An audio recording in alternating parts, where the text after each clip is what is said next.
Hey everyone, welcome to this lecture on intellectual property. Today we're going to be diving into intellectual property rights and explore some of the common types of intellectual property that exist to protect both creative works and innovative ideas.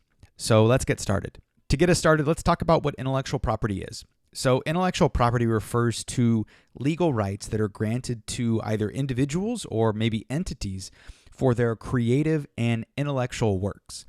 Now, these rights provide exclusive control and protection over the use and exploitation of these creations, basically ensuring that creators and innovators are rewarded for their efforts. Intellectual property essentially serves as an incentive for innovation, helps to encourage creativity, as well as foster economic growth because it allows individuals the opportunity to protect those things that they create and then potentially can financially benefit from.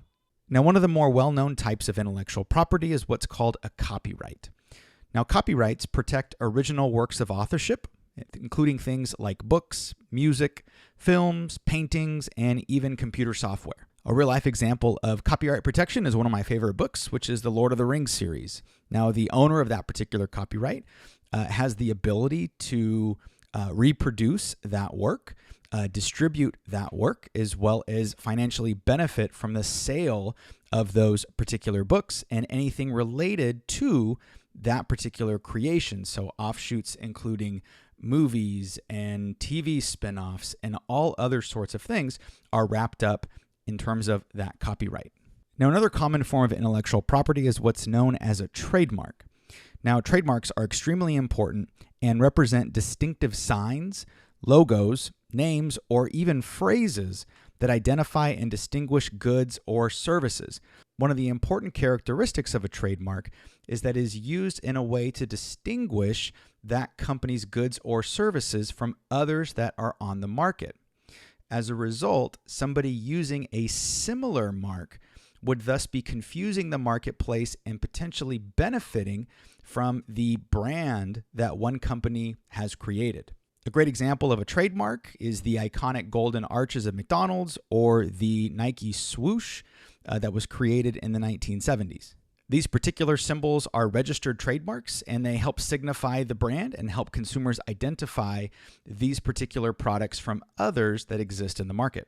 In addition to trademarks, we have what we call trade dress, which refers to the overall visual appearance and packaging of a product. Now, one of the most common examples of this is the Coca-Cola bottle shape. The unique contour and design of the bottle actually serves as a distinctive trade dress, instantly associating it with the Coca-Cola brand. The next type of intellectual property that we commonly see are what are known as patents. Now, patents protect inventions and grant exclusive rights to the inventor for a limited period of time, ranging anywhere from 14 to 20 years, depending upon the type of patent. Now, there are various types of patents, including design, utility, as well as plant patents, which we're not necessarily going to get into. But a common general type of patent would be like for a smartphone, for example. So the iPhone, which of course was developed by Apple, holds numerous patents covering its innovative features and different technologies. And these particular patents give Apple the exclusive right to make, use, and sell the iPhone using these sorts of designs. And anyone else who is attempting to utilize those designs would have to pay or negotiate essentially a licensing fee with Apple to be able to use that particular invention. The last type of intellectual property we're going to discuss are what are known as trade secrets. Now, trade secrets are extremely valuable and represent valuable confidential information that provides a competitive advantage for the individual or the entity that holds that trade secret. Now, trade secrets are really interesting because unlike other forms of intellectual property, the way that you protect a trade secret isn't by registering it, because that inherently makes it not a secret, but is rather protecting it in some way. Now, an excellent example of this is the recipe for Coca-Cola. So the exact formula for Coca-Cola is closely guarded, and it is a trade secret.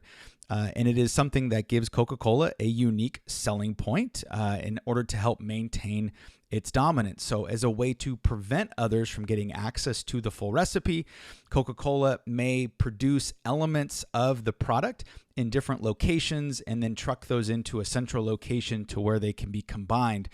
So not any one person inherently understands the entire recipe, which of course helps it to remain a secret. As we wrap up this video, I want to emphasize that intellectual property really encompasses a range of rights that help to safeguard creative works as well as innovative ideas. And the reason that they exist is an opportunity to provide an incentive for individuals to take risks and then be rewarded potentially financially for taking those risks, for making those investments, and for creating those creative works. Those in the business community, it's important to understand and respect intellectual property rights, not only as a way to protect creators as well as innovators, but also fostering a vibrant and innovative society, and ultimately as well, infringing on others' intellectual property rights opens the door to potential litigation.